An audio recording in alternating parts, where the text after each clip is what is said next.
Permettez-moi de reconnaître que nous sommes sur des terres non ensemencées et non cédées du peuple Mi'kmaq. Nous reconnaissons avec respect la présence historique et continue du peuple Mi'kmaq sur ce territoire. Nous reconnaissons que les relations de nos ancêtres et le peuple Mi'kmaq entre eux et la terre sont décrites dans les traités de paix et d'amitié. Nous nous engageons à cheminer dans un esprit de vérité et de réconciliation en honorant la présence, la culture et la contribution des Premières Nations. Bienvenue à une réunion extraordinaire de Belleville. C'est une réunion officielle de Belleville, conseil municipal. J'aimerais profiter de l'occasion pour remercier le club d'Orchard de nous avoir permis d'utiliser leur salle. Très belle salle, très belle rénovation. C'est la deuxième fois depuis que je viens, depuis les rénovations. C'est carré, c'est beau, c'est bien. Félicitations au groupe d'Orchard. C'est toujours, je le reconnais parce que ces gens-là ont fait ça bénévoles au complet. Il n'y a pas eu d'argent de la municipalité, il n'y avait pas de municipalité à Robertville, c'est des bénévoles qui ont fait qu'est-ce que c'est pour nous autres, puis ça vaut son pesant d'or. J'aimerais aussi remercier les employés qui ont préparé la salle.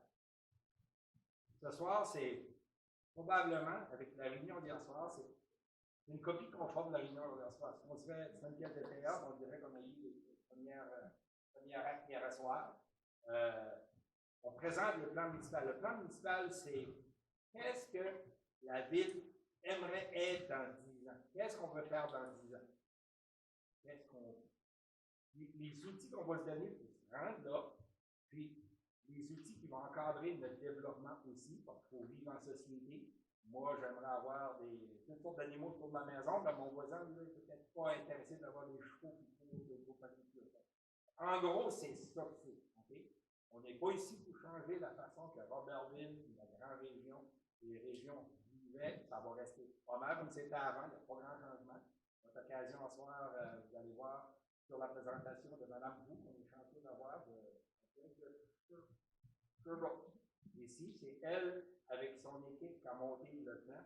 On va vous expliquer un peu comment ça a été fait. C'est pas juste des fonctions en arrière d'une table. Il y a eu des complications, il y a eu des gens impliqués. Ça fait. Sur ça, Mme Guerrière, est-ce qu'on a le quorum? Est-ce qu'il y a une déclaration de conflit d'intérêt? Je vais passer directement à la présentation de Mme Bou. Mme Bou, le plancher est à vous. Vous m'entendez? Non? Ça va mieux? Allô?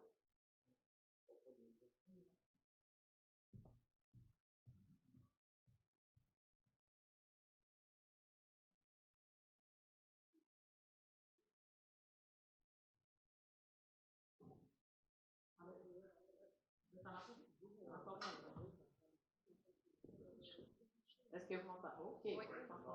Parfait. Bon, ben bonjour tout le monde. Donc, je me présente, Véronique Roux, je suis urbaniste pour la CSR depuis 2022. Donc, j'ai vécu dans ma région avant de déménager et là, je termine ce mandat-là. Vous allez avoir une belle relève de contact. Dans le fond, aujourd'hui, petit ordre du jour, donc je vais vous faire une petite introduction, remettre un petit peu le contexte de la réforme, donc pourquoi on est là aujourd'hui ce soir. On va vous présenter également les étapes antérieures, donc tout ce qui est fait jusqu'à aujourd'hui. Ensuite, on va aller plus dans les concepts de conformité, donc vous expliquer, il y a des éléments qu'on est obligé d'intégrer dans ce genre de document-là.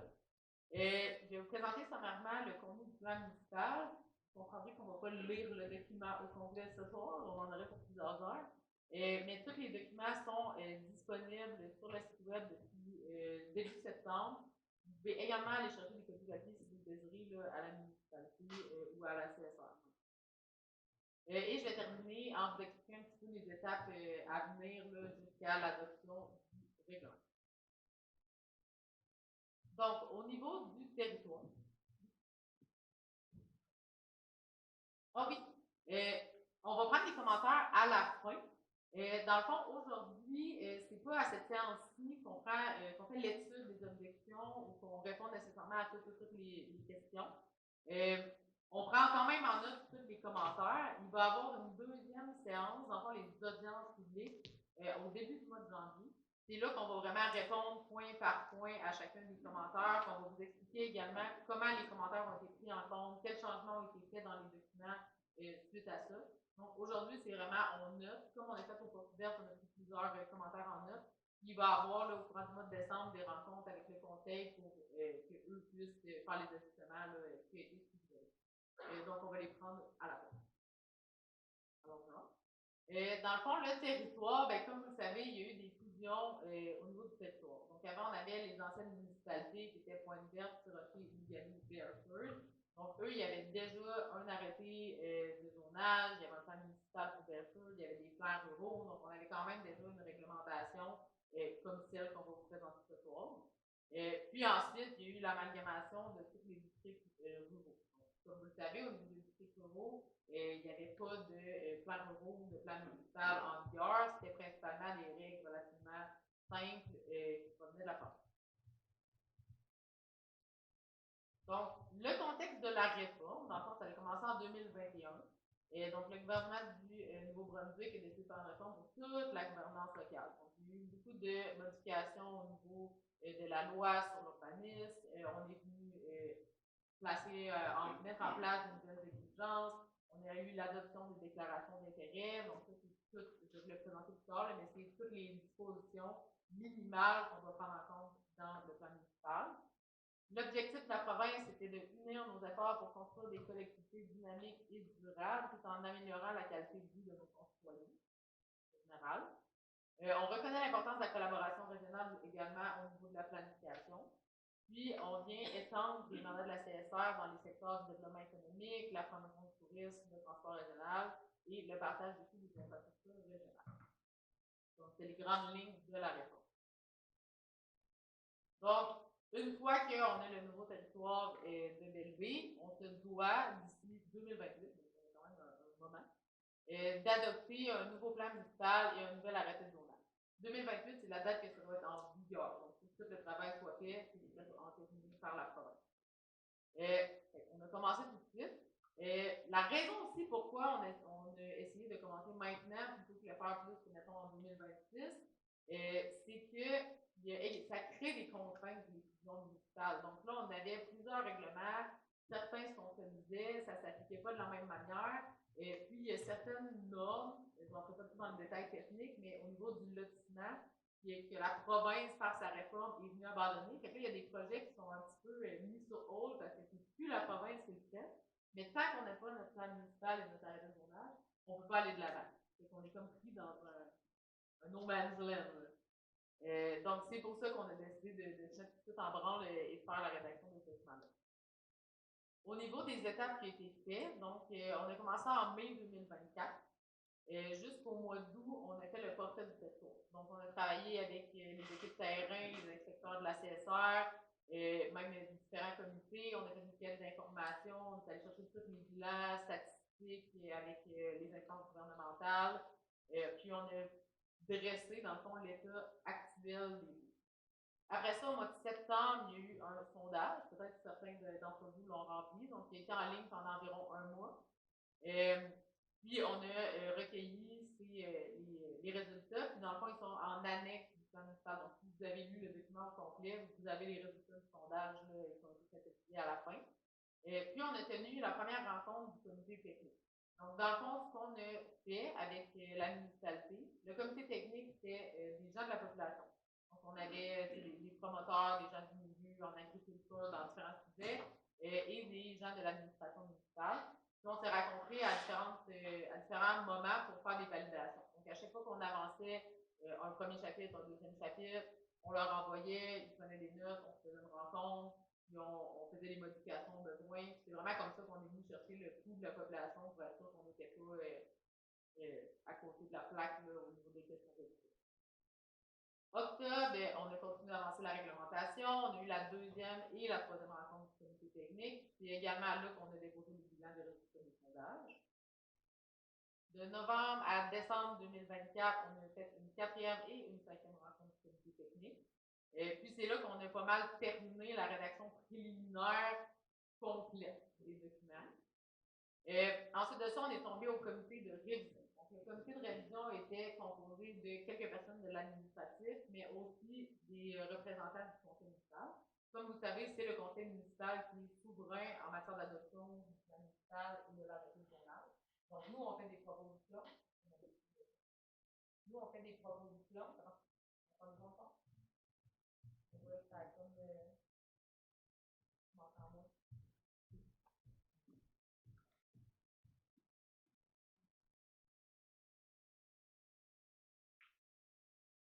Bluetooth pairing.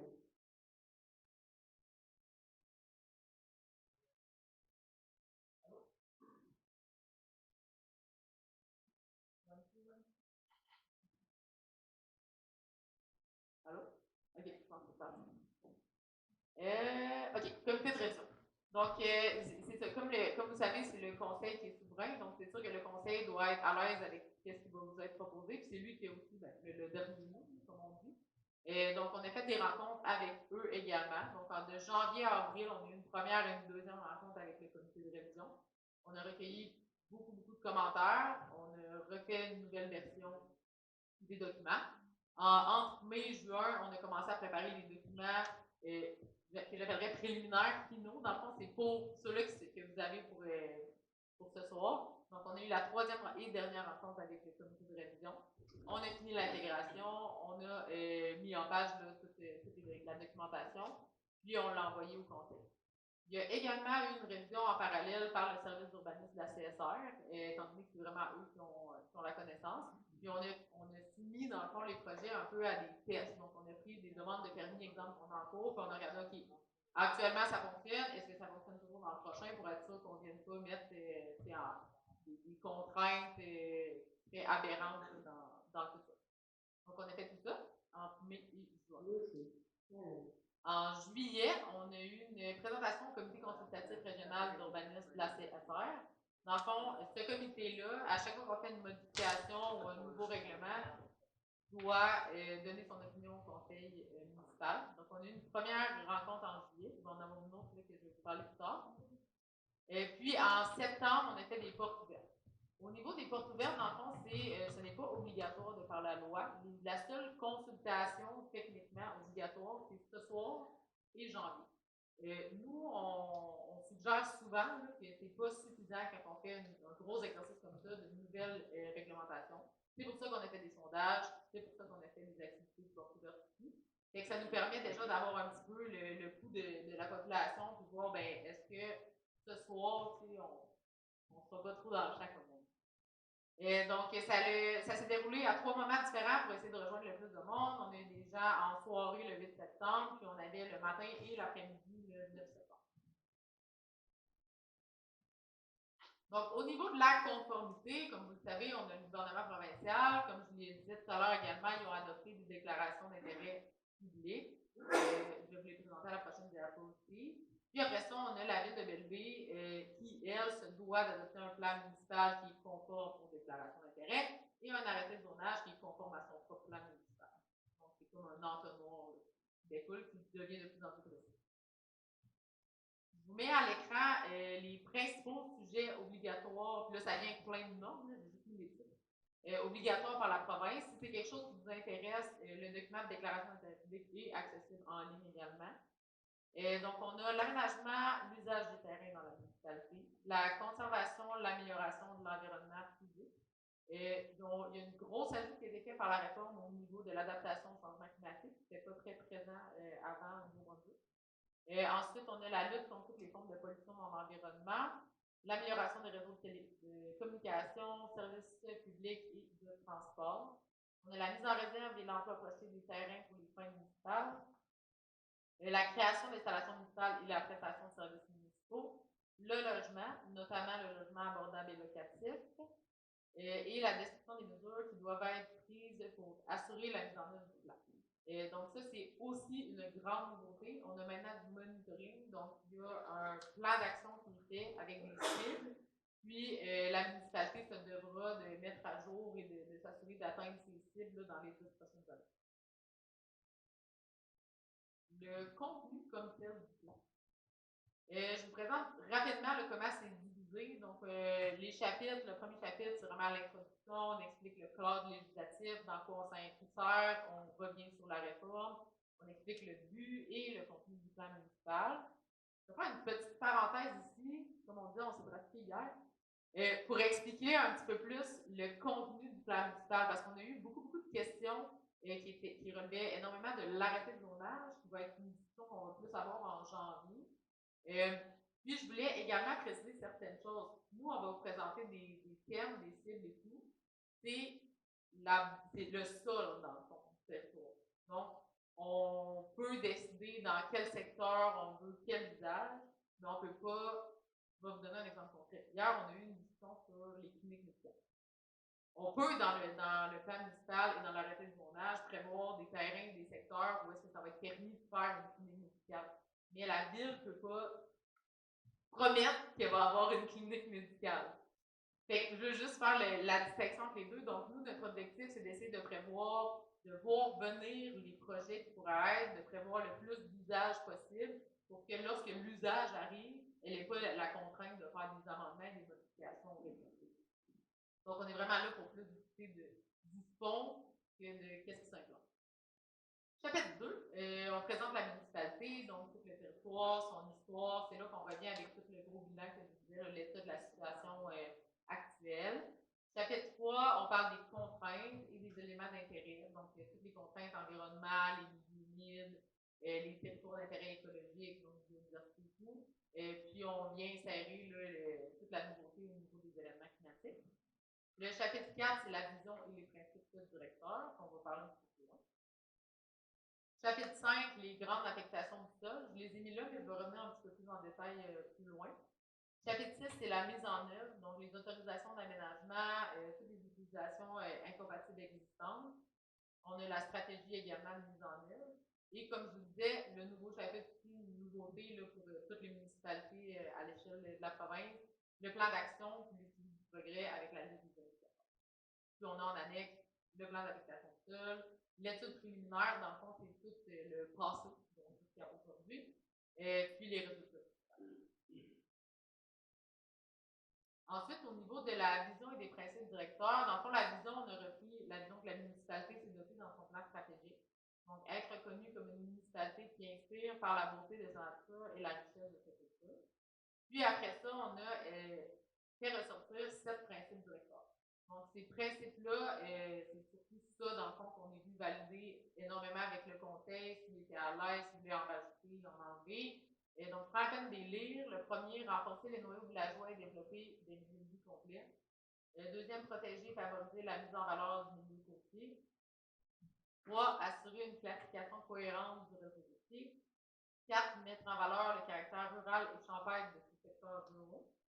5, gérer l'éducation des terrains à l'extérieur des zones urbaines. 6, la mise en valeur des attraits récro-touristiques. Et 7, la gestion des préoccupations environnementales. Donc, vous voyez ici qu'il y a quand même une certaine cohérence avec les déclarations d'intérêt public. Donc, on s'assure de venir chercher tous les termes du contenu minimal par ça. Et de là découle, on a les principes directeurs, les 7. Ensuite, on a une liste de sous-principes qui se découlent en propositions. Donc, plus qu'on avance, plus qu'on vient raffiner, on est précis. C'est ces propositions-là qui vont venir dicter les normes qu'on va mettre dans l'arrêté de zonage qui va vous être présenté en janvier. On va passer un petit peu, dans le fond, chaque principe directeur. Puis je vous ai mis à l'écran des exemples de principes, exemples de propositions. Je ne vais pas tous les lire, parce qu'il y en a quand même plusieurs, mais je vais faire un exemple de chaque au moins pour vous donner quand même une idée. Puis comme je vous disais précédemment, si vous voulez vraiment toutes les avoir, le document peut être accessible en ligne ou en papier sur demande. Donc, au niveau de renforcer les noyaux villageois, donc je donne un exemple de principe. Ça peut être de promouvoir les modes de transport durables. Puis, dans les propositions, on vient un petit peu plus précis. Donc, proposer d'assurer la proximité aux infrastructures de transport en commun, collectifs et actifs. Ça peut être aussi l'intégration des espaces publics et verts dans chacun de nos quartiers. Au niveau de la protection et favoriser la mise en valeur du milieu côtier, dans les exemples de principes, on a comme principe de protéger la biodiversité. Puis dans les propositions, il est proposé de faire des études biologiques et écologiques lorsqu'un projet se situe dans un secteur ou près d'un habitat sensible. Au niveau de la cohérence du réseau routier, un exemple de principe, favoriser le développement des aménagements de rue offrant des espaces pour le piéton et le cycliste. Si je prends une proposition, il est proposé de construire l'aménagement des trottoirs à la hauteur de la chaussée dans un matériau différent afin de sécuriser le piéton dans les rues plus étroites. La mise en valeur du caractère rural et champêtre des secteurs ruraux, exemple de principe, renforcer l'autonomie des communautés rurales. Puis là, vous voyez, on prend une tangente un petit peu plus différente des milieux urbains, donc soutenir les initiatives agrotouristiques, soutenir les projets d'agriculture urbaine. Donc, c'est là qu'on vient un peu nuancer comment ça va se dérouler quand on va arriver au plan d'habitation. Pour l'édification des terrains à l'extérieur des zones urbaines, donc il y a vos principes d'encadrer l'édification des terrains, les propositions que les bâtiments construits dans les anciennes limites des districts et des services locaux soient reconnus comme conformes, et ce, bien que le terrain ne soit pas contribué à une rue définie. Donc, ça vient introduire dans le zonage toute la section des droits acquis. Ce qu'on voulait éviter, c'est que, j'embarque un petit peu là-dessus, étant donné qu'on est plus peut-être avec un public qui vit dans ce secteur-là. Dans le fond, on ne voulait pas que le nouveau règlement fasse que vos bâtiments ou vos usages existants deviennent non conformes. Parce que là, ça crée tout. Ça met des bâtons dans les roues si vous voulez changer d'usage, si vous voulez agrandir votre bâtiment par certaines rénovations. Donc, on est venu s'assurer que qu'est-ce qui est là maintenant, vous avez le droit de le faire, c'est réputé conforme. Donc, si vous voulez agrandir votre bâtiment, vous allez pouvoir le faire. Donc, c'est avec cette proposition-là qu'on vient introduire les premiers chapitres de la réforme.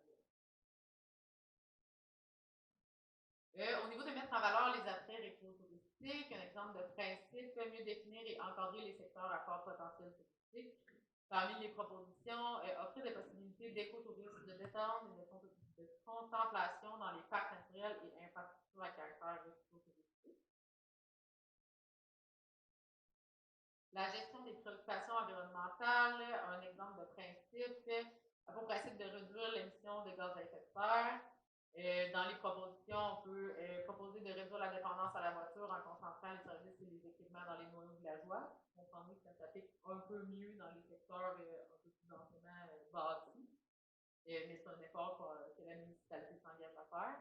Puis également, un autre qui vient également s'insérer au niveau des traitements climatiques, par exemple, l'effet des îlots de chaleur en encourageant l'augmentation ou la préservation des surfaces perméables résidentielles et commerciales. Donc, on veut essayer de modifier un peu nos manières de faire, pas nécessairement tout couper et mettre de l'asphalte partout, mais conserver certains secteurs avec des surfaces perméables. Au niveau des affectations du sol, donc c'est les principales affectations qui vont se retrouver sur l'ensemble du territoire.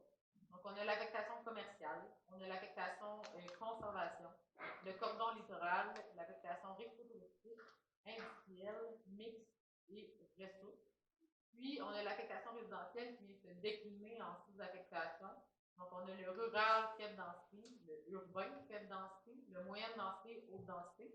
Puis ensuite, on a les secteurs plus de maisons mobiles ou les secteurs où c'est les mini-maisons. Je sais que c'est petit, vous pouvez la consulter sur une carte plus grande, mais ça vous donne un peu une idée de comment ça a l'air, une carte d'affectation du sol.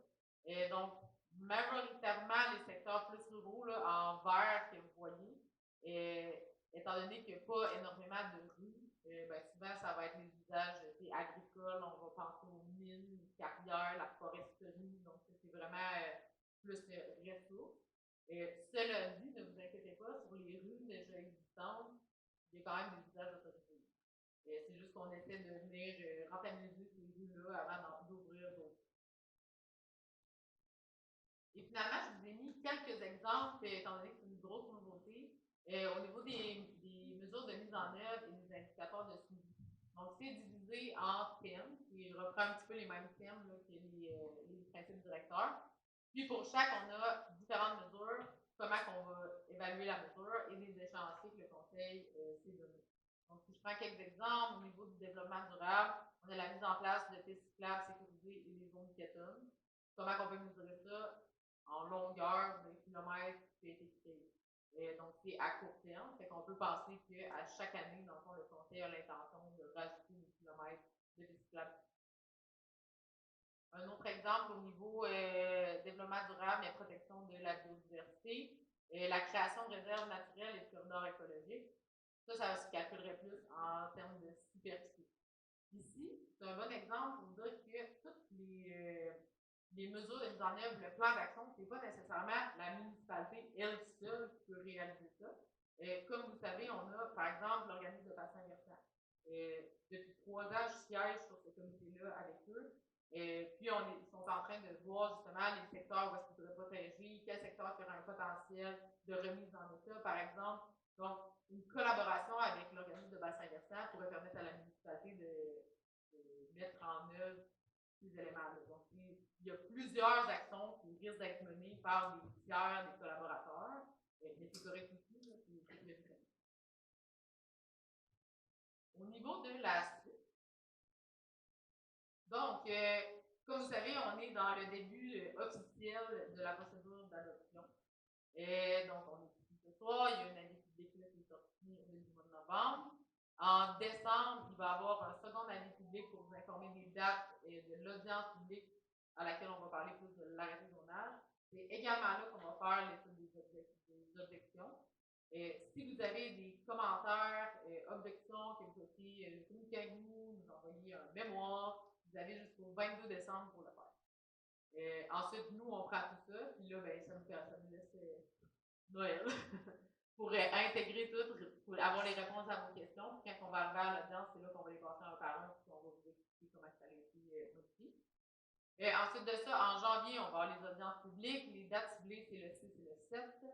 On va faire l'étude des objections. On va également faire la première lecture du plan municipal et de l'arrêté de zonage ce soir-là. Et puis, il y a une résolution qui va être adoptée pour demander un second avis au comité consultatif d'urbanisme. Pourquoi? Parce qu'on en a déjà fait en juillet. C'est sûr qu'il va y avoir des modifications. On a déjà commencé à recevoir des commentaires. Donc, dans le fond, les modifications doivent être analysées par le comité pour qu'il puisse redonner une recommandation au conseil municipal.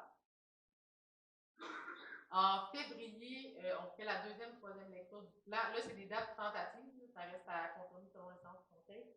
Mais aux alentours du 3 février, peut-être. Puis, on aurait la deuxième et troisième lecture de l'arrêté de zonage 2 semaines plus tard. Ensuite de ça, on l'envoie, moi j'atteste le tout, puis on l'envoie au ministère de l'Environnement et des gouvernements locaux. Et là, j'ai mis mars à 3 petits points parce que ça peut, on ne sait jamais comment ça peut prendre au niveau de l'approbation.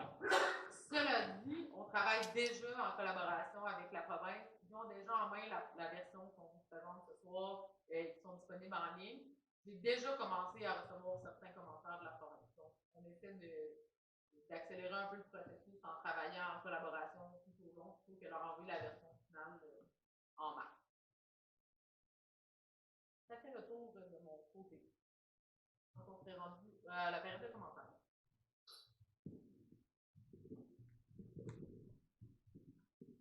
La façon que ça va fonctionner, on demande aux gens de se présenter au milieu. Vous avez des commentaires, des points qui vous dérangent ou des craintes quelconques de la soirée pour nous les donner, comme Mme Pou a dit. On prend tout en note. C'est pas encore les cadres de la loi. Il n'y a rien de final. Oui, on a envoyé des documents fédéraux, mais c'est prendre de l'avance, il y a encore des modifications qui s'en viennent. Le but de ça, c'est pas chambarder la vie des gens. Okay? Vous faites quelque chose qui est illégal, qui est correct, ça va continuer. Par exemple, si vous êtes en train de faire quelque chose qui est illégal au moment où ça se fait aujourd'hui, ça va rester illégal. Ça ne changera pas. Donc, sur ça, si vous voulez vous présenter au Lucan, vous présenter.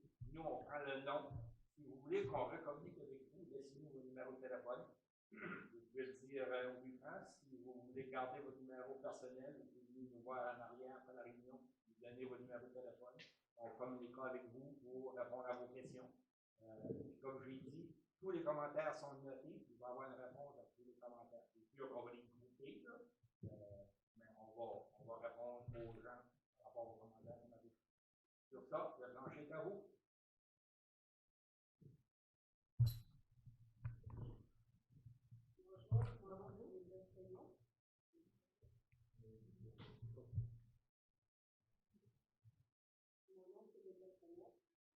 J'ai été à la présentation hier, j'ai parlé de plusieurs points hier. Je vais continuer ce soir parce que hier, j'ai parlé des réseaux. Il y a des gens de Sorbonne qui ont regardé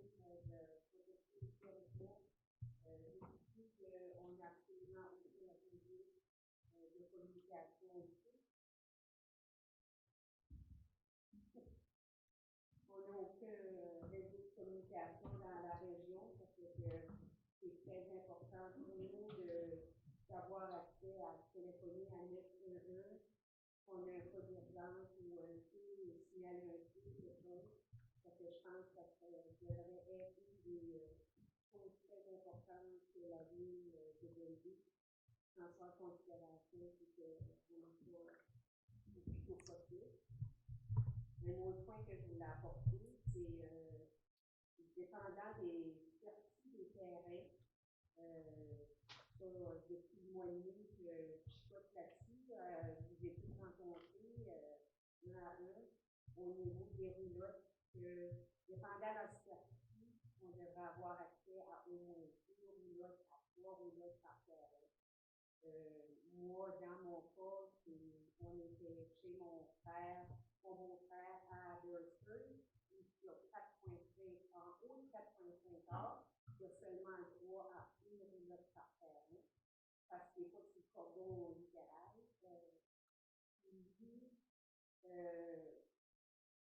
Sa superficie si grande, il y a un terrain de 60 par 60, il a le droit à 2 roulottes du terrain. Il y a un gros manque de. C'est comme un manque de référence. Je n'ai pas le droit à avoir 2 roulottes sur mon terrain. Ça fait qu'est-ce que je fais dans ce temps-là? J'ai parlé de M. le maire, m'a dit, oh, écoute, c'est pour une fin de semaine, une semaine, il n'y a rien là, mais c'est ça qui nous a arrivé. On a été une fin de semaine, il y a les roulettes de faux, puis on s'appelle ça. C'est juste parce que c'est une chose que vous prenez en considération qu'on aurait le droit, dépendant de la superficie du terrain, que ça soit toute la même chose pour aider à la grandeur, que ça soit Saint-Vierge ou à Harmonie ou à Nicolas-Denis ou à Berkeley, que ce soit tout égal. C'est déjà pris en note. Un autre point que j'aimerais apporter pour Beresford, sur le coin de la rue Acadie et la rue principale. C'est très, très congestionné. Il y a des accidents qui la vieille d'arriver, ça peut arriver, c'est sûr qu'il y en a déjà eu. Où est-ce qu'il y a l'exit à Beresford? Vous avez une lumière où est-ce qu'il y a l'aréna, c'est Deckerboy, mais il n'y a absolument rien où est-ce qu'il y a la sortie de l'autoroute. Et moi, je trouve que c'est très important que vous pensiez à quelque chose depuis Belleville grossit. C'est vraiment important que pour la santé et sécurité du monde, je vais vous donner un exemple. Moi, je pense que vous devriez penser à mettre des roundabouts, des ronds-points. Ligne simple, s'il vous plaît. Définitivement pas les doubles. Moi, j'arrive de Calgary, puis les doubles, c'est vu qui est intérieur pour accès. Ça fait ici, c'est pas utile de compliquer les affaires. Je pense que si vous avez 2 ronds-points au lieu des lumières au Deckerboy, puis à cette sortie-là, que vous aviez un petit édifice, que ça irait beaucoup, beaucoup meilleur. J'aimerais que vous pensiez à cette affaire-là. Puis dans ce coin-là, j'aimerais aussi que vous pensiez à mettre une chose de piéton là. Parce que, je vais vous dire, moi, ça me tient beaucoup à cœur parce que ma mère, qui a 92 ans, demeure à la résidence Bel-Air, qui est juste à côté. Puis elle, ses petits amis, aiment aller chercher des déshydratés à l'église. Il n'y a absolument aucun moyen pour eux autres de traverser. Il y en a qui se promènent avec des walkers, puis je peux dire, c'est très, très dangereux. Je pense que ça serait très important d'avoir une chose de piéton qui montrait là aussi. Puis, une autre chose que j'aimerais terminer, si vous me permettez, c'est recyclage ou des masques. Harmonie, Nicolas Denis, je sais qu'ils ont grandi des chemins plusieurs places, mais à Harmonie comme tel, il y a la mine à chaud, il y a des gros transports qui se promènent tout le temps. Le chemin est très mince de chaque côté. Il n'y a aucune manière de marcher. Il y a beaucoup de monde qui marche, mais il n'y a personne, pas. Ça, je sais, ça se fait à travers le ministère des Transports. Oui, c'est ça, j'allais dire. C'est sûr que l'administration peut faire des représentations auprès de la province, mais c'est la province qui a la décision finale de quel largeur ils savent. C'est un enjeu partout au Canada, je vous dirais. Oui, je trouve que c'est vraiment limité. Moi, je voudrais que vous identifiez au moins un bord de chemin pour essayer que le monde puisse marcher en sécurité.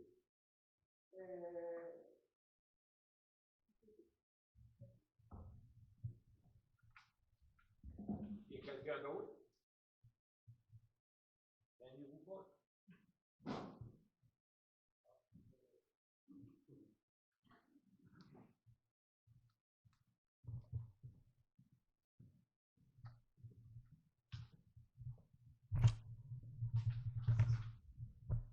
Bonsoir, je m'appelle Mario Godin. Mon point n'est pas nécessairement avec votre présentation ce soir. Mon problème que j'ai, c'est avec la route 322, les vieux ponts. Le pont de Saint-Laurent et le pont de Cremoreuil au compte du Paris. C'est une façon de tout faire comprendre que présentement, les gens qui vivent sur ces rues-là commettent une cause qui ne sont pas responsables d'eux. Parce que lorsque vous demandez pour vous permis pour l'assurance de vos maisons, vous devez indiquer la distance que vous êtes d'un poste de pompier. Présentement, je traverse le pont, il se trouvait à 1 km du poste de pompier, mais en réalité, il se trouvait à peu près 13 ou 14 km. Ça peut créer des problèmes pour tous les gens, si jamais quelque chose arrive chez eux. Et les normes, j'ai travaillé sur les comptes provinciales là-dessus, puis avec des compagnies d'assurance aussi, dans le temps avec les prévots des étrangers. Tout ça, c'est une des choses qui vont regarder si vous faites une fausse déclaration à l'assurance, vous êtes cancer au niveau de l'assurance. Je sais que les gens de Saint-Laurent Nord et Saint-Laurent Sud ne sont pas au courant de ça. Et surtout de Saint-Laurent Nord, les détours encore plus grands. Et là, on parle de quasiment 9 km. C'est un point que le ministère devra amener au ministère des Transports.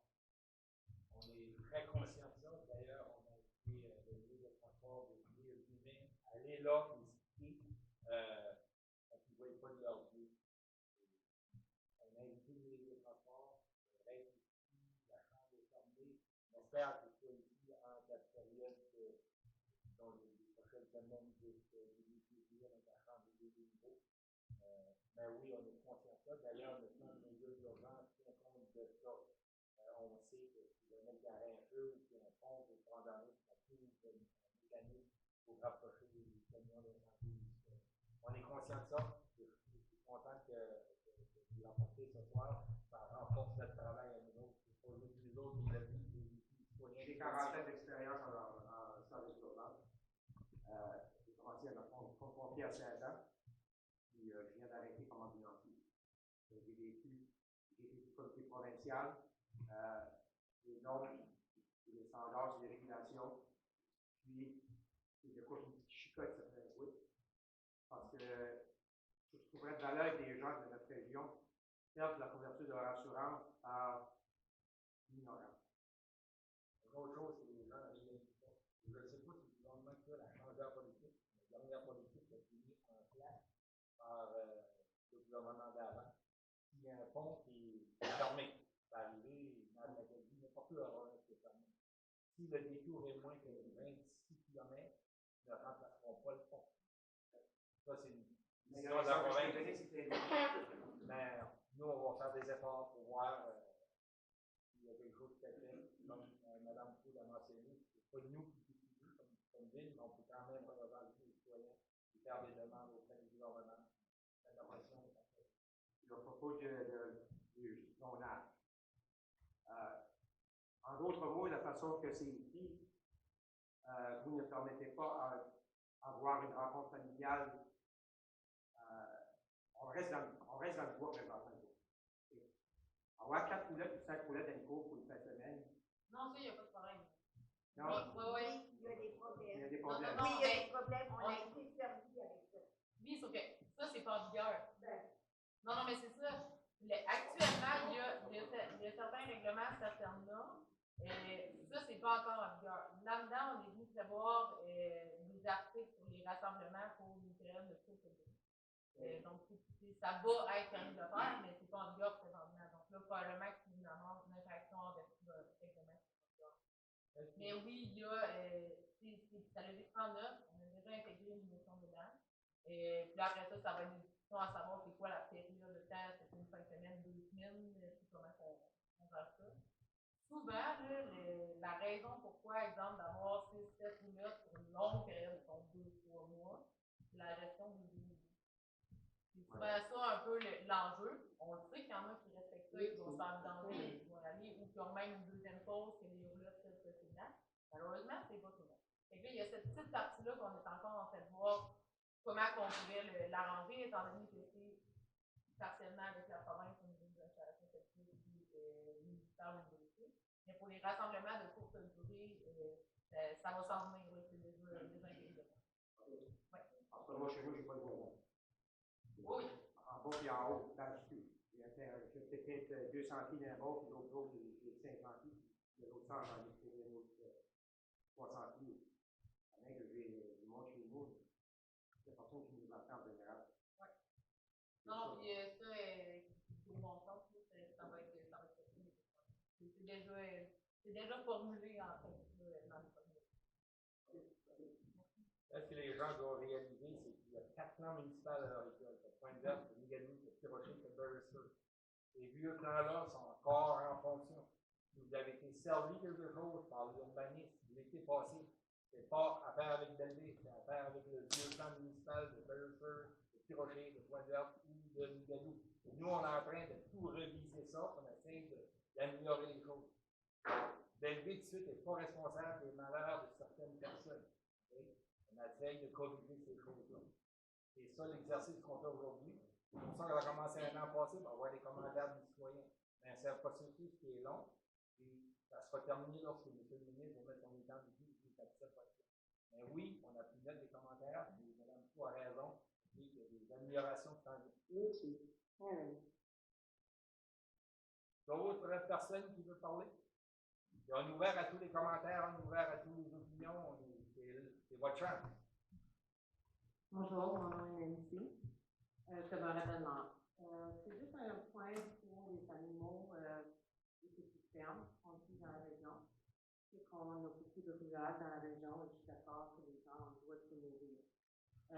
Donc, quand il y a des lois qui nous disent oui, vous avez le droit des chèvres, des moutons, des chèvres, mais est-ce que c'est clair ou allez-vous mettre quelque chose clair sur combien d'animaux qu'une personne peut avoir sur une grandeur de terrain? C'est que ça va avec les zonages aussi, on a les grandes fermes laitières, ça je comprends pas. Quand on tombe dans le zonage plus domestique, c'est le voisin en train de pas le matin, des choses comme ça.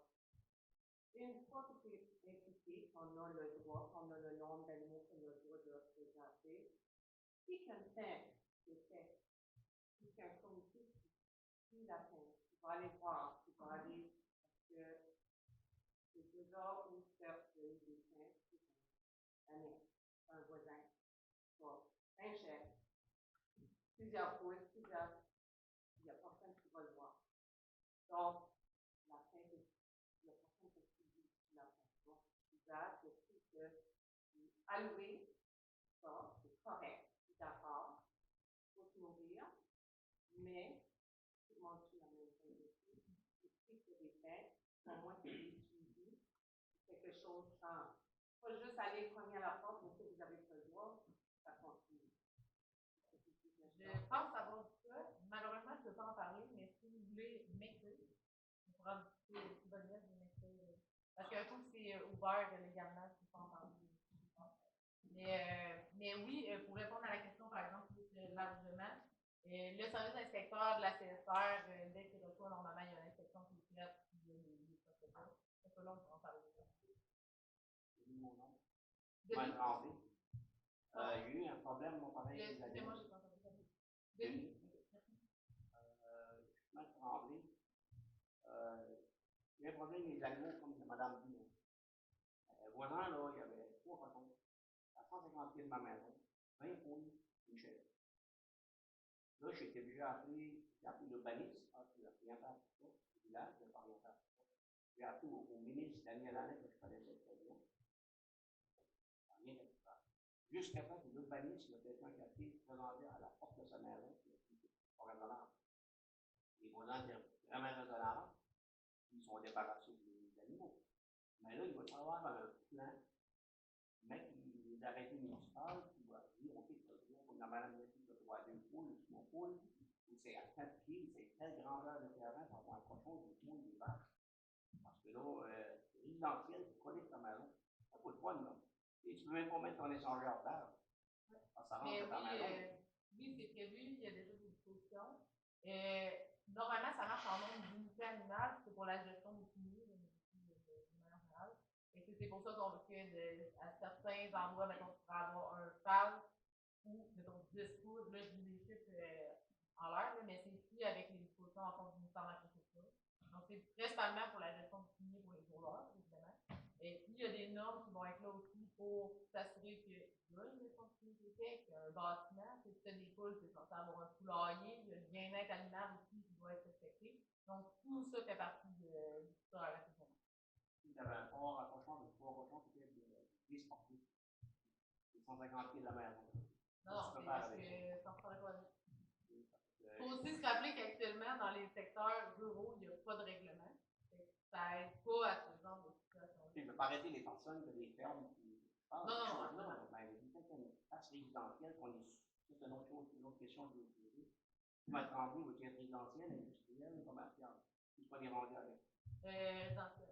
Résidentiel. Jusqu'à ce temps. Mais ça serait-tu en bas de la plaque ou en haut de la plaque?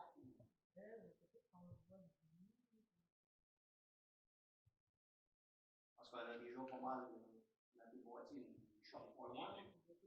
Il y a déjà une équipe, là. Une équipe les deux côtés. On le voit, vous voyez la ligne jaune qui continue de l'autre côté, là? De la ligne. Je ne sais pas exactement où on est dans ça. La ligne jaune. Ça, c'est résidentiel. C'est là en haut, hein? Ouais. Non. C'est la troisième. C'est chemin de Tremblay pour être résidentiel. Oui. Mais ça va arrêter pour dire les shops, les industries, les pics, non, ça arrête pas.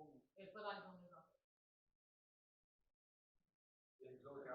Oui, c'est ça. On va rester là. On peut pas. Non, parce que là et là, ça va arrêter quand même. Un des problèmes que vous avez Quand ça mentionné, rentre en vigueur. les 2 dernières personnes qui sont passées, c'est parce que vous n'avez pas de plan municipal. Okay. Ça ne se faisait pas chez nous à Pointe-Verte, c'est pourquoi on a un plan municipal qui encadrait ce développement-là. On n'arrête pas quelqu'un à voir ses poules, mais c'est encadré. Correct, c'est fait. Ouais. Mais maintenant qu'on est belle la province nous force à avoir un plan pour l'ensemble de notre territoire. C'est ça qu'on a on travaille avec nous autres. C'est pas qu'on veut des commentaires. Mais oui, dans le fond, c'est prévu que pour tous les futurs usages, étant donné que la dominante, dans le fond, c'est le portrait de la situation qu'on a fait. Les inspecteurs sont allés faire tout le territoire, puis ont sorti chaque usage de chaque lot.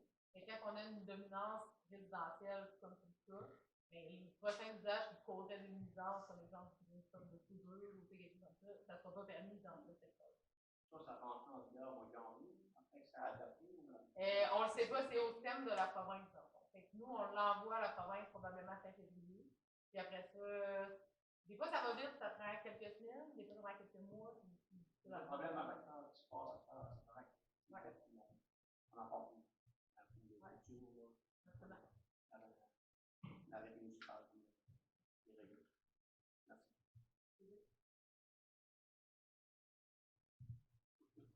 D'autres questions, commentaires?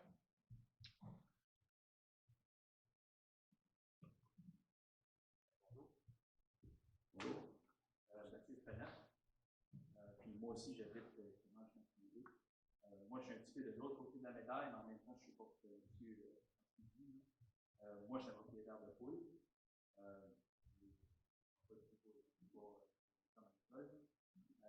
Mais j'ai déjà mentionné aussi dans le revenu pour Pédia que ça prenait quelque chose d'un peu mieux que ce que je fais maintenant.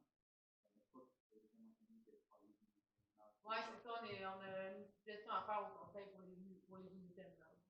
OK, moi, c'était ça, là, je voulais vraiment m'assurer qu'il y avait quelque chose en place pour que on pouvait continuer d'avoir des poules, parce que j'ai quand même un grand terrain, quand même une zone résidentielle, mais quand même rurale, en proximité à 6 poules de poids par un terrain de 5 heures dans le coin, ça se faisait pas.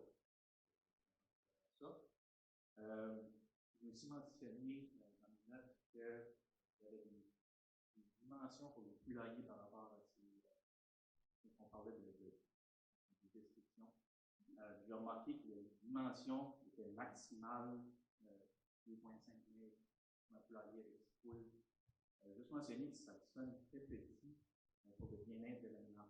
C'est ça qu'il y a Il y a peut-être un minimal et maximal. Normalement, c'est le minimal pour nous. OK, parce que je disais ça, c'est la même chose pour la basse-cour, c'est maximal telle taille, mais c'est le maximum était plus bas que ce qui est recommandé pour le bien-être de l'animal.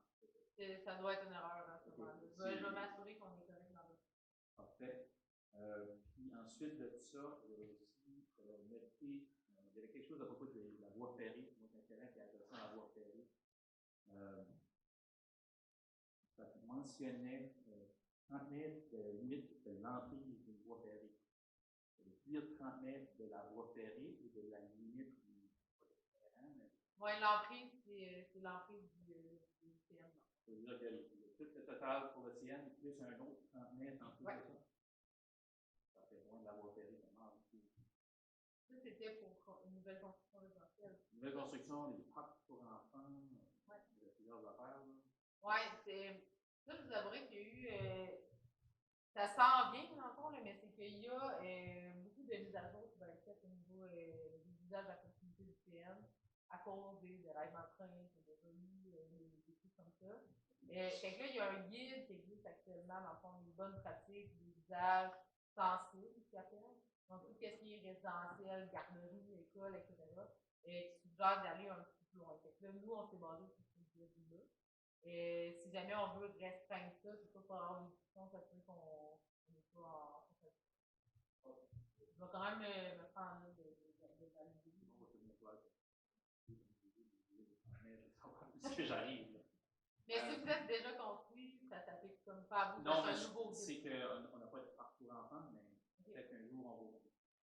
Oui. C'est peut-être une des questions, on peut faire un parcours enfant en bas de l'emprise de la voie publique. C'est peut-être plus là que. Puis ensuite de ça, on va aussi mentionner que pour les documents, j'ai réussi à imprimer des documents, mais à travers du post Facebook de la ville. Si je fais une recherche sur le site web directement, j'ai beaucoup de difficultés à trouver les documents. Donc, je ne sais pas si quelque chose peut être fait au niveau de la ville pour rendre les documents plus faciles à retrouver. Même avec l'option de recherche en haut du site web, là, ça ne sortait pas les documents. Ça fait que j'assume que ça peut être plus difficile pour certaines personnes à trouver.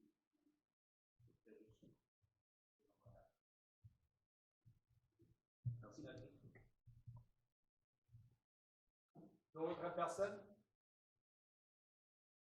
D'autres commentaires?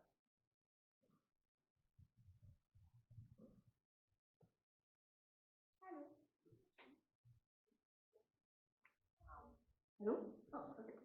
Julia, c'est juste pour vous mentionner, j'ai trouvé une petite erreur dans vos posts Facebook. Donc, votre post Facebook du 7 octobre, l'arrêt de zonage qui est mis, c'est la version 2025-07. Puis après ça, dans vos prochains posts Facebook, après, c'est 2025-06. C'est pas le même document. Donc, ça, c'est avec vous, votre chum, là. Donc, peu importe post Facebook que vous avez fait pour annoncer les réunions, les 2025-07, avec tous les arrêtés. Puis, après ça, quand vous allez refaire vos posts Facebook pour changer, pour modifier la date, c'est un différent temps. n'est pas le même document. Ah, non, mais non, Ce n'est pas le même, Ok. j'ai pris mes screenshots pour vous montrer même ce qu'il fallait. Donc ça, c'est vraiment important, je pense, pour la procuration aussi, d'avoir le même document ou mettre les deux à chaque fois. Donc, c'est vraiment important d'avoir les bons documents. On va réviser ça.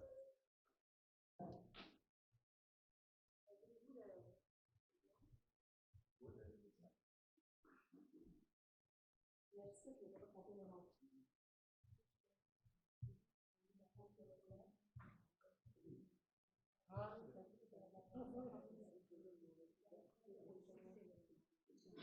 La loi nous oblige à mettre le plan municipal pour les tromper, on a pas des arrêtés secondaires, pas de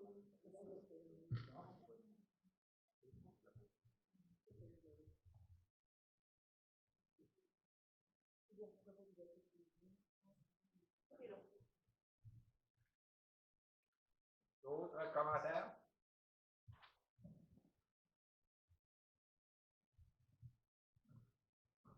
On a dit, on prend en note tous les commentaires, toutes les suggestions, puis on va essayer de faire le meilleur plan possible. Mon nom, c'est Colette. La question vient que les enjeux des animaux, il doit y avoir des noms comme le Celtic plutôt. Pas comme n'importe ça qui est mis, le kilo, le pied. Vous parlez au niveau des clôtures, maintenant? Ouais. Ça dépend dans quel secteur vous êtes. Il y a des normes sur les clôtures qui ont été suggérées. Ça a été allégé quand même, là, je dirais, avec les comités. Mais si vous pouvez, on pourrait vous donner les normes actuelles, si jamais c'est correct ou pas correct. Alors, c'est nous, c'est quelqu'un d'autre, par exemple. Mais oui, c'est ça. Normalement, il y a quand même des normes d'esthétique. Genre, je ne peux pas mettre du barbelé électrique autour de ta liste. All right.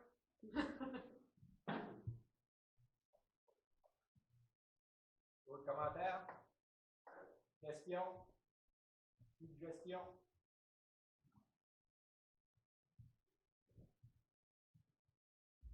Bonjour, c'est Charles. J'ai une question. Est-ce que pour les pompiers, c'est plus dans le plan ou c'est un autre projet à part pour la maltratation des pompiers? C'est des dossiers complètement séparés. À part, c'est l'urbanisme. Les pompiers, c'est vraiment c'est des matériels, c'est des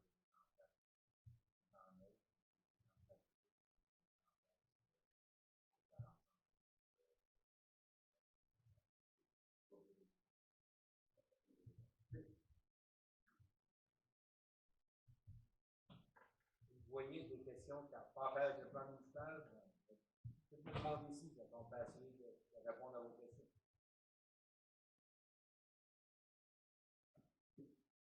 L'autre fois, quelqu'un qui veut passer, une fois. Mais pas rendu à trois. Question est que dans le chemin de Tremblay, la limite des vitesses est 50 km/h. Je sais peut-être que ça n'a rien à faire avec vous. J'ai parlé au chef de police qui était avec des réunions. Mais il y a beaucoup de camions qui se promènent. On n'a pas de trottoir. Le chemin est vraiment pas large. C'est rond. Le chemin est beaucoup magané. Puis même les voitures, ça n'a pas de sens. Je ne sais pas s'il y a quelque chose que le village peut faire avec ça. C'est juste vraiment la BNPT qui peut faire avec ça. Ça n'a pas de sens en fait. Les chars qui passent à 90, 100 km/h, ils font juste décoller à 134, ils n'est pas rendu à la plaque. Je ne sais pas s'ils pourraient mettre des bombes, je ne sais pas. Tout changement sur les routes, soit la 134 qui passe dans nos villages, ou tous les anciens DSL, ça relève de la province, encore la province. On ne peut pas s'amuser à changer les speed limits, nous autres, parce qu'on veut changer les speed limits. Il y a quand même des standards canadiens qui doivent être suivis, puis les transports qui sont. Sauf que, dans un avenir rapproché, à l'intérieur des prochains 18 mois, je dirais, la BNPP va être le service de police qui va desservir les anciens DSL. La visibilité devrait faire ralentir. Un des avantages de la BNPP, c'est qu'il va y avoir plus de visibilité. Les voitures n'ont pas un territoire canadien en structure, c'est pas une province, c'est seulement un territoire. On espère que ça va aider. Mais les policiers, ce n'est pas des magiciens, on va faire des miracles.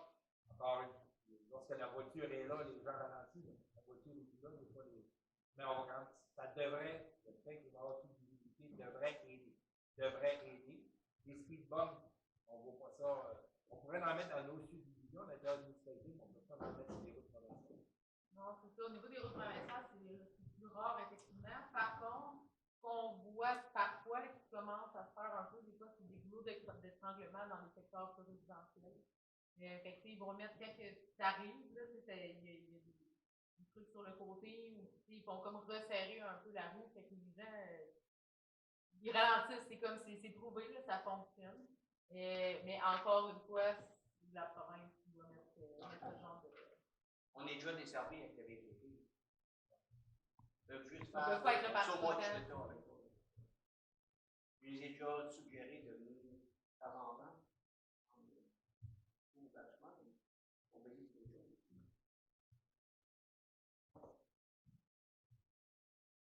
D'autres commentaires? Juste renforcer, monsieur. On les voit ici, on les vue sur la voie ferrée. C'est pas juste les voitures, les trucks de terre. Ça, en bon français, ça livre là. Ça va vite. Les trucks de terre, ça n'arrête pas juste. Un enfant traverse. Il va arriver quelque chose. Oui, c'est dangereux.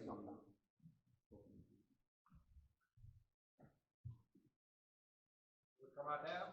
Pas bien, pas bien.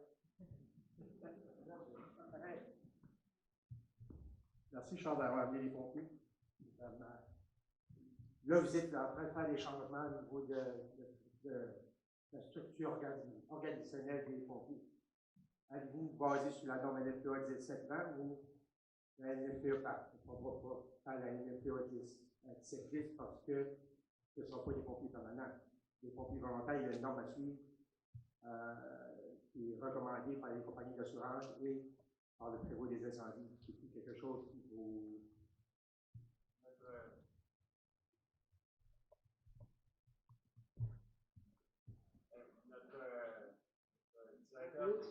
Directeur du service d'incendie et de développement,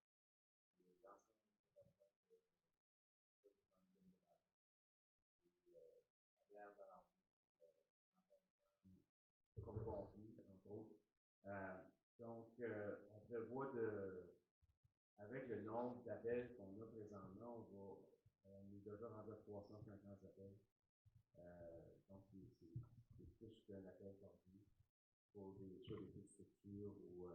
Donc, il faut s'organiser différemment pour avoir la disponibilité, un vieillissement donc, les nombres vont être difficilement suivis. On va avoir probablement un modèle hybride de pompiers rémunérés à temps plein, avec des pompiers volontaires. Moi, c'est plus mon collègue qui est spécialiste qui aurait pu te dire quel nombre, mais c'est sûr qu'on suit les nombres.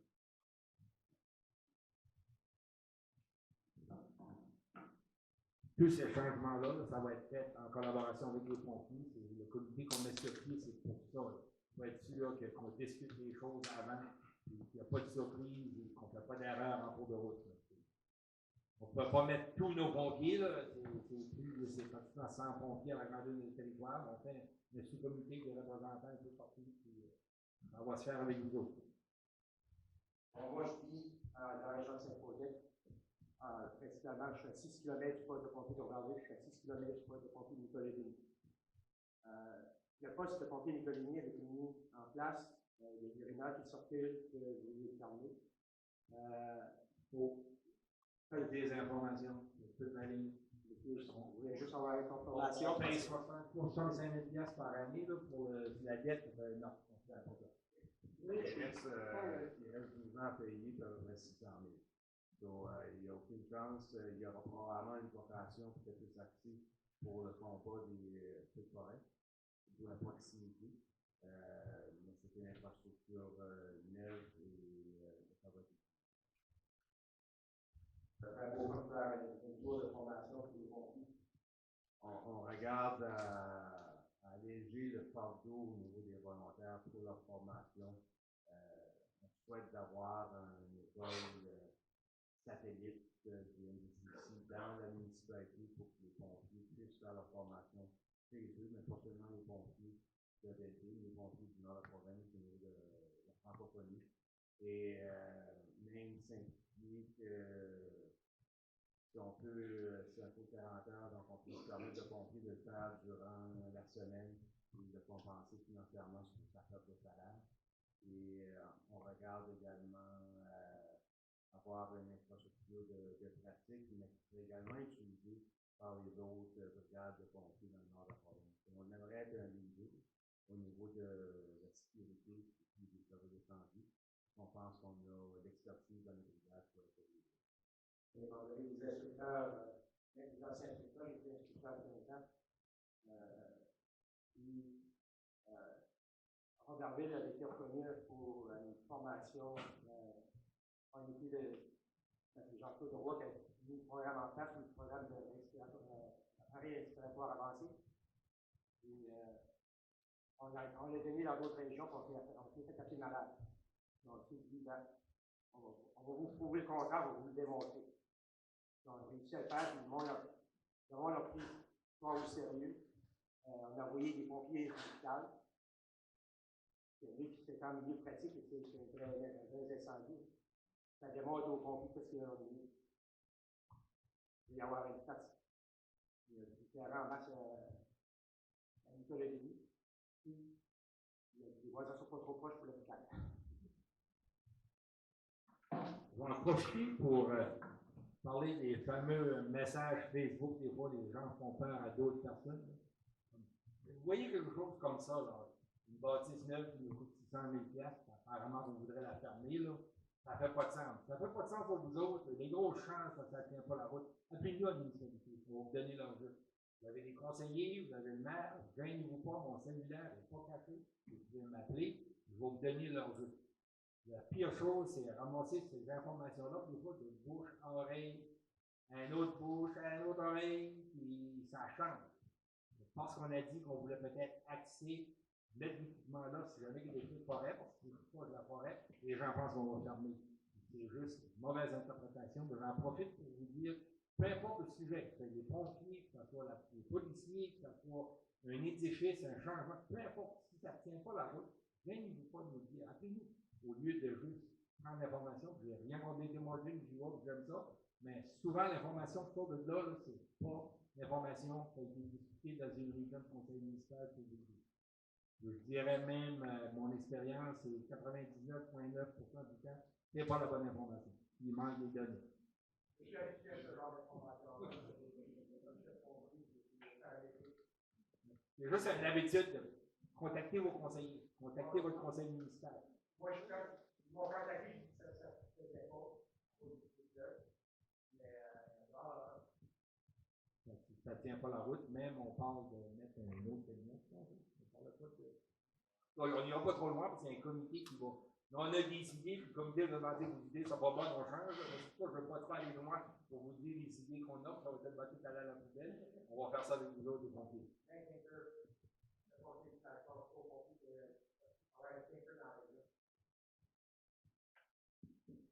Il y a quelques points qui ont été soulevés en regard de donner la santé et sécurité dans notre communauté. Lorsqu'on a fait l'analyse des risques, on a des risques pour les mesures d'urgence comme un bizarre d'affaires ou une inondation. Ça, c'est des risques de 72 heures que normalement, on peut définir comme les risques qui nous fait le plus peur, c'est les feux de forêt et c'est les pompes. On l'a identifié dans notre plan d'urgence des pompes. Parce que le détour, ça peut mettre la vie des personnes en danger. Alors, puis on a ajouté la sécheresse. Parce que l'approvisionnement en eau pour les feux, l'approvisionnement en eau potable juste pour vous comme citoyens, c'est rendu un risque qu'on doit mettre une mesure d'atténuation. Vous êtes dans une région très boisée et on fait présentement une étude, on a des fonds du gouvernement fédéral sur les différents types d'essence de bois qui permettra d'identifier des zones plus à risque que s'il y a un feu de forêt qui a lieu, ça peut se propager plus rapidement. Donc, on va chercher des données probantes pour porter les risques-là et on va s'adopter au programme Intellitus du Canada, où est-ce que, bon, peut-être dans une zone très rurale, où est-ce que vous n'avez pas de voisins, vous êtes entouré de arbres de forêt, peut-être là, de procurer un système de fleurs, mettre la toiture, dire qu'il y a un feu, puis qu'il y a des brindilles qui sont sur la toiture, dans des toits de maison et toiture. Donc, c'est des réalités qui sont différentes lorsque Mme Fou a mis la carte, la zone verte, là, c'est parce que c'est de la forêt. Là.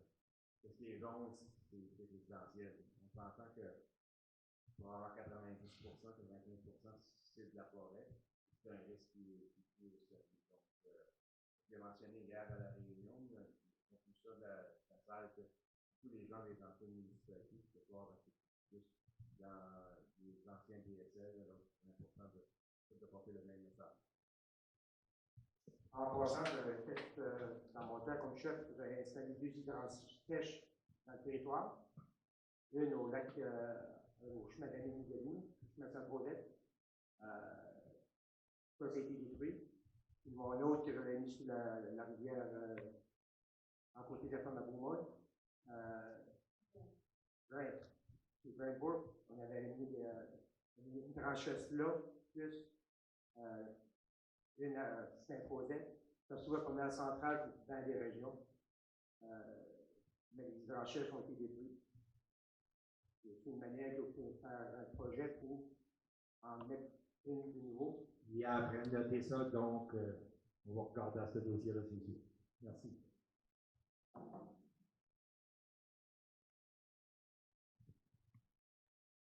Tu ne vois pas tes hivers l'été, éventuellement. Les tranchées, c'est pour l'hiver. OK. Non, mais je veux dire, peut-être que tu ne verras pas le dossier réglé dans le milieu de l'été. On l'a noté. C'est juste le travail de la page de la radio. Oui.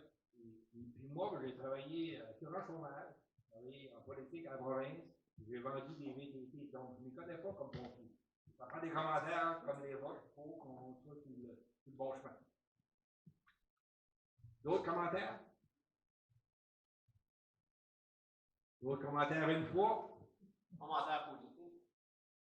Positif, il n'y a jamais de question dangereuse. C'est la réponse qui est dangereuse. Dans notre chemin de Tremblay, j'ai demandé pour avoir des enseignes pour les tramoteurs. Je pense qu'il y en a une qui a été placée au bout du chemin de Tremblay. Merci beaucoup, il n'y a plus de tramoteurs. Ça a réglé le problème? C'est un positif. Merci. Des commentaires? Oui?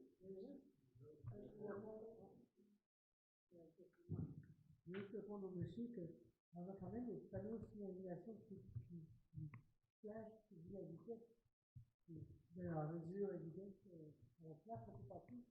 Ça serait peut-être possible de mettre à Ça, c'est une initiative de la force policière. On a ce panneau-là qu'on amène un peu partout. Puis les gens ne réalisent pas, c'est que le panneau ne ramasse pas votre nom, votre photo, il ramasse l'information. À un moment donné, on va connaître les endroits où les gens circulent plus vite que d'autres. Et les policiers vont pouvoir ajuster leur activité en conséquence de l'information qu'on ramasse.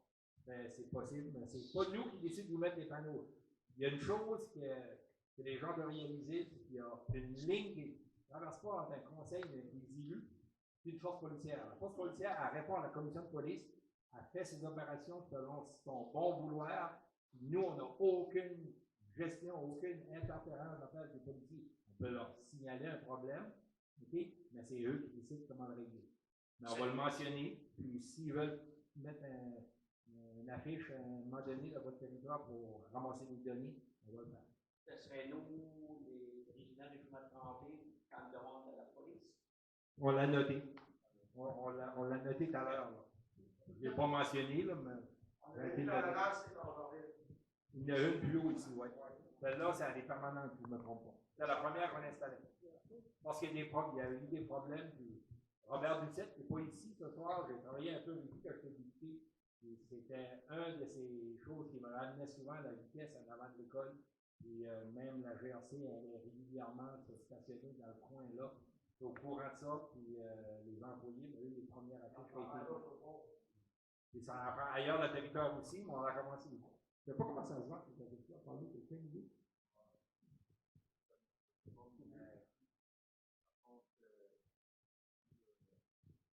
Pas susciter un ancien DSL, la zone scolaire, le délai était fait 50 km/h. Puis, ça, c'est dans la loi. municipalité, dans une municipalité, l'agence scolaire ou les écoles. Alors, nous, on est en train de faire le suivi avec le ministère du Transport pour dire que les pièces de l'école correspondent au 534 avec le domaine le code communautaire qui est approché. C'est toutes sortes de petits règlements de main qui existent, on n'est pas toujours conscient, mais on travaille avec ça. D'autres commentaires? Une fois. Oui? Allez-y. On a deux conseillers qui tentent dans ce soir. On avait deux réunions simultanées. On avait une avec la CSR, c'est leur budget. On devait voter sur le budget. Puis on avait votre réunion ici. Ils ont été, je pense, pour le vote. Ils ont quitté la réunion tout après le vote. Je ne me trompe pas. C'était ça la raison de leur retard à notre réunion, c'est qu'ils étaient demandés ailleurs. D'autres commentaires une fois? D'autres commentaires deux fois? Une dernière fois, trois fois, vendu. Est-ce que quelqu'un peut proposer l'ajournement? Oui, donnez le mot de la fin à Mme Proust. Oui, je voulais juste vous redire encore qu'on apprécie vraiment tous les commentaires qu'on reçoit. Je réitère que vous avez jusqu'au 22 décembre pour nous soumettre d'autres commentaires. Si vous prenez que vous lisez les documents plus tard dans le mois ou début décembre, vous pouvez m'écrire directement. Mon adresse est disponible sur le site de la CSR. Vous pouvez appeler la CSR. Ça va tout se rendre à moi de toute manière. Vous pouvez appeler la ville aussi. Mais n'hésitez pas, qu'on est vraiment là pour vous. Puis, je pense que plus qu'on a de commentaires, plus que plein de respecter les arrêts. Les documents sont tous les Les deux.